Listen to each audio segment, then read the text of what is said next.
There is this scene described in the source material we're looking at today that feels, well, it feels like it belongs in the opening shots of a movie. Yeah, it really does have that cinematic quality to it. Right. So picture this. You've got a university classroom in Santa Cruz de la Sierra, Bolivia. Mm. It's hot, the air is thick, and a student walks into a room where a lecture's just finished. And the blackboard is just an absolute mess. Just a total wall of half-erased equations. Exactly. Chalk dust everywhere. These chaotic, fragmented numbers left over from whatever the previous professor was teaching. And, most people would just see noise in that. Like static, you'd probably just walk over, grab an eraser, and wipe it clean to start fresh. But this student, his name is Julio, Yuk Chai Choi, he doesn't erase it. He actually stops. Yeah, he just stares at it. He stares at the fragments of the numbers, specifically looking at the way they end, the tails of the numbers. And in all that chaos, he doesn't see a mess. He actually hears music. It's such a powerful image to start with because it really sets the stage for everything we are going to be discussing today. It really does. Because we aren't just talking about a dry math textbook here. We are doing a deep dive into CHAI'S theorems. And while, yes, on the surface, this is a work about arithmetic and divisibility, it reads much more like a philosophical manifesto about the hidden order of the universe. And that is exactly what pulled me in. I'll be completely honest with you. When I first saw the title, I was expecting maybe a dry refresher on calculus or something I had totally forgotten from high school. Right, just equations on a page. Yeah, but Chai frames this whole search for patterns as a form of rational faith. It's the idea that the universe simply isn't random. Chai actually quotes Einstein really early on in the text. He says, "The eternal mystery of the world is its comprehensibility." Oh, I love that quote. Me too. And he also leans heavily on Galileo's famous line that the universe is written in the language of mathematics. For Chai, those half-erased numbers on that Bolivian blackboard, they weren't just digits. They were clues to a structural law that actually holds reality together. Yeah. He really believes that God does not play dice. Before we get into the actual theorems themselves, which, by the way, are surprisingly intuitive once you see them, I think we should talk a bit about the architect here. Julio Chai is a really fascinating figure. He really is. He represents this incredible convergence of cultures, which I think informs his whole worldview. He was born in Bolivia to South Korean parents. So you have that rich Latin American influence merging with East Asian heritage in one single mind. Exactly. And he's an engineer by trade, specifically economics and systems engineering. But the source material makes it abundantly clear that he is a true polymath. He speaks 5 languages. Wow. Yeah, and the text mentions he has devoured over 200 books in his academic career alone. And you can really feel that massive breadth of knowledge in the writing. He's not just sitting there crunching numbers, he's trying to find the rhythm behind them. Rhythm. That is the perfect word for it. The core mission of this deep dive is to unpack 3 specific rules that Chai discovered. We're going to start with the simple stuff, like even numbers, the basic decimal system, and then we're going to watch how Chai expands that into this universal law that governs everything from the binary code in your smartphone to complex hexadecimal programming languages. It's a journey straight from that dusty chalkboard in Bolivia to the infinite structure of the cosmos. Absolutely. So let's get right into the hidden order here. Segment 2 of our breakdown is the first rule, and it starts with the number 2. The absolute king of the decimal system. Now, I really don't want to insult anyone's intelligence here. We all know how to tell if a number is divisible by 2, right? You look at the end. If it's a 0, 2, 4, 6, or 8, it's an even number. Boom. Done. Very true. But the thing is, we usually stop right there. We just treat it as a handy rule of thumb. Chai asks why it worked in that way, and more importantly, he asks what happens when you scale it up.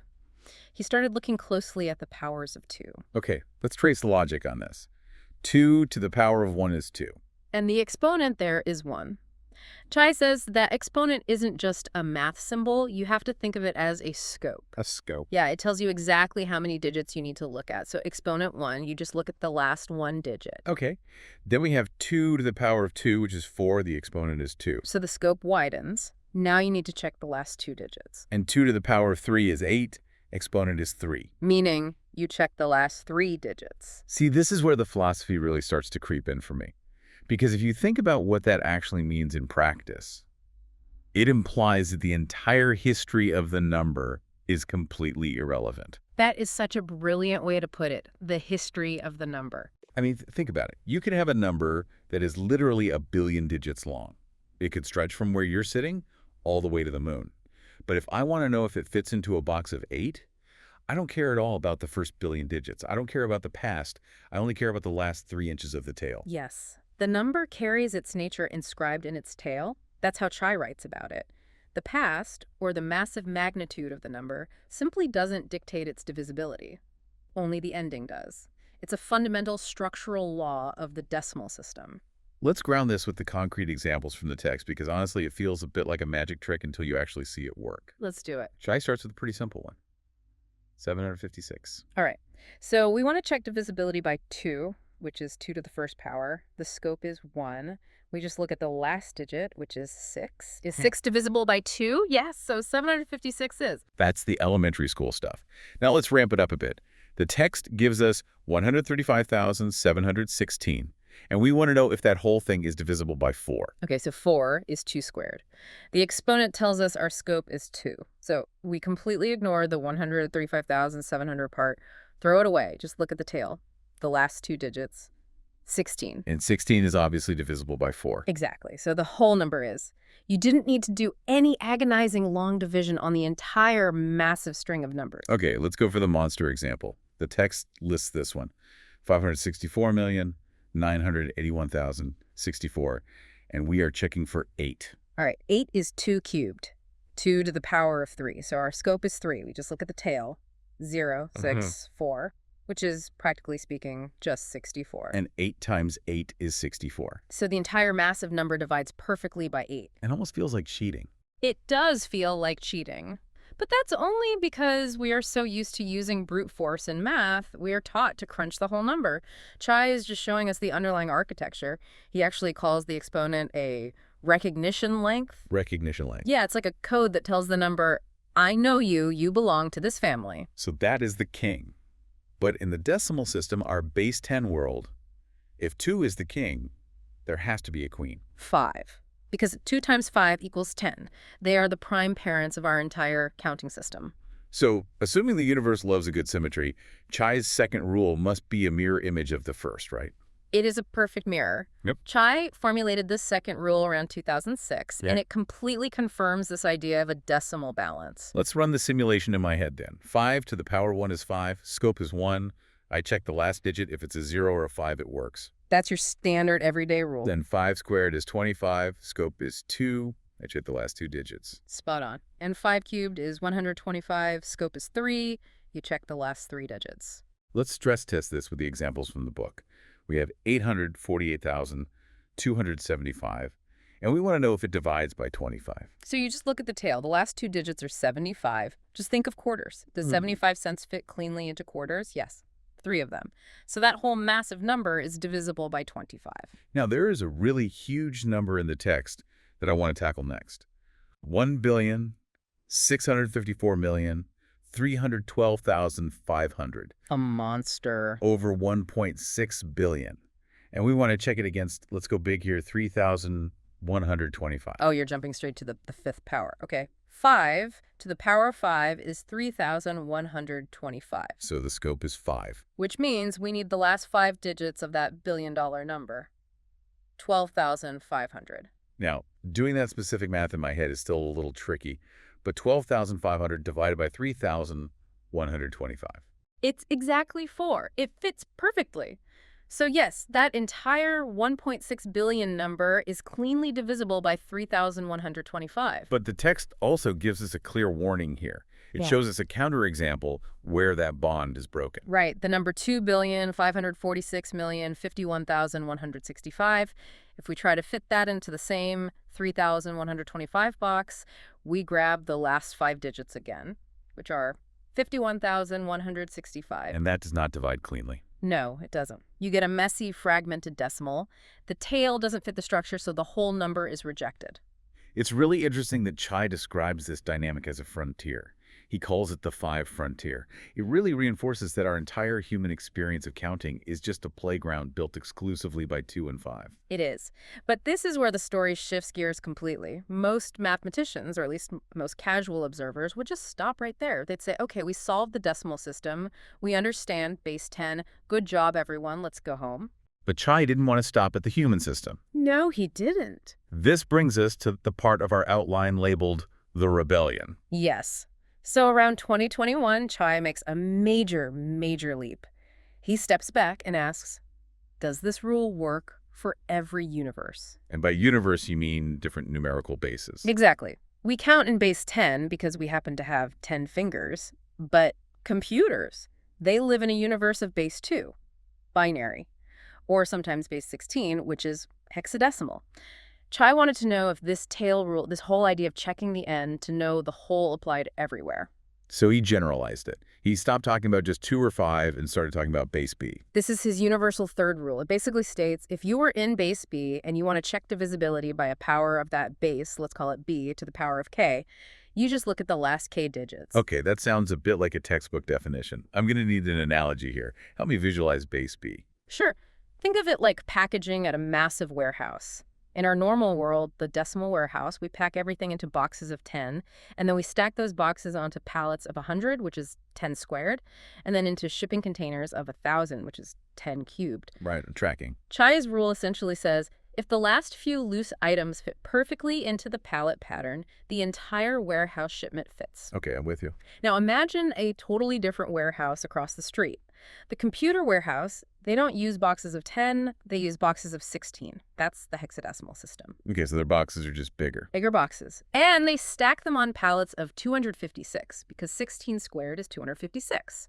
Chai's theorem says it doesn't matter that the box size changed.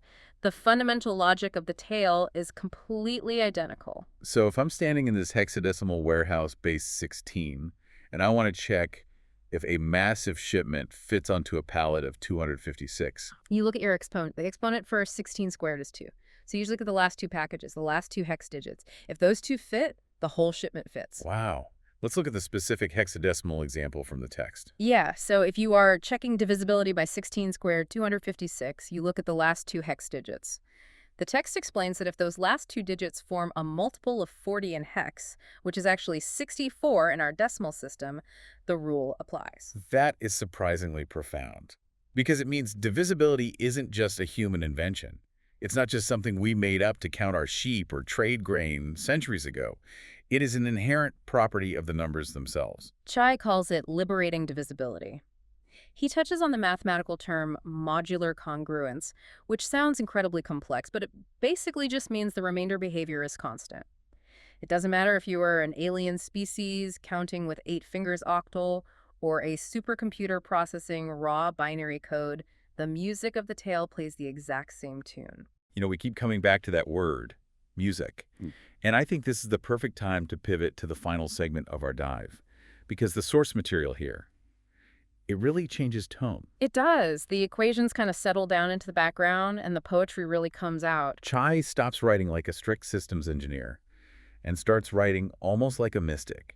He talks about rational faith and self-similarity. He's talking about fractals, the beautiful idea that the part perfectly resembles the whole. When we look at that tiny tail of a number, we are actually looking at a fractal of the number's entire infinite structure. There is a concept he mentions called recognition, that numbers actually recognize each other. I love that section of the book. He implies that numbers aren't just dead, cold symbols on a page. A number ending in 125 fundamentally knows it belongs to the family of 5. It recognizes its kin. It suggests a relationship, not just a cold calculation. And he has this quote that really stopped me in my tracks when I was prepping for this. He writes, "Rigor is not a prison. It is a form of freedom." That's very counterintuitive, isn't it? We usually think of mathematical rules as incredibly restrictive, like you must carry the 1, you can never divide by 0. Exactly. So how is it freedom? Think about that warehouse analogy again. If you didn't know for an absolute fact that those boxes would stack perfectly every single time, you would be paralyzed. You would literally have to check every single item individually before shipping. That is a prison. Wow, yeah. Knowing the rule, the rigor, is what allows you to move fast. It's what allows humanity to build skyscrapers and code global software networks. The total certainty of the foundation gives you the freedom to build upward into the infinite.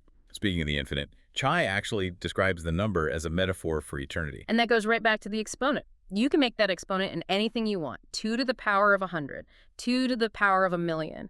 The number itself can grow forever. It can describe a universe that is infinitely complex. But the rule, the way you understand it by looking at its tail, never ever breaks. It is the one constant in all that chaos. So, if we zoom all the way out here, what is the real takeaway for you? Why does a listener who is just driving to work right now or folding their laundry need to care about Chai's theorems? I think it all goes back to that student in Bolivia. He looked at a mess on a chalkboard and he found order. We live in a very messy world. We are constantly bombarded with data, noise, static. Pure chaos. Exactly. But Chai's work is this beautiful reminder that underneath all that chaos, there is a structure. There is a hidden order to things. Whether it's binary code running the internet or the mathematical way flowers arrange their petals in the sun, there are rules. And those rules are beautiful. It's not just about learning how to do math faster in your head. It's about knowing that the world actually makes sense. We aren't making these rules up. We are discovering them. The source material ends with a really lovely nod to Pascal. The heart has reasons that reason does not understand. Such a classic quote. But I think Chai is taking it a step further and arguing that reason actually has a heart of its own. If mathematical rigor is a form of beauty, and if numbers behave like living entities that recognize each other, are we inventing mathematics? Or are we just finally learning to hear a song that has been playing quietly since the Big Bang? Chai's work definitely suggests the latter. He didn't build the rule of the tail. He just turned up the volume so the rest of us could finally hear it. Which brings up a really provocative thought to leave you all with. If numbers fundamentally carry their destiny inscribed in their tails across any base, across any universe, what if our own human intuition is part of that same math? Oh, how do you mean? Well, think about that gut feeling you get when you just recognize a truth without having to calculate every step of how you got there. What if human consciousness isn't outside of this system? What if our intuition is just our brain running a subconscious modular congruence? We are just the math of the universe, finally recognizing itself.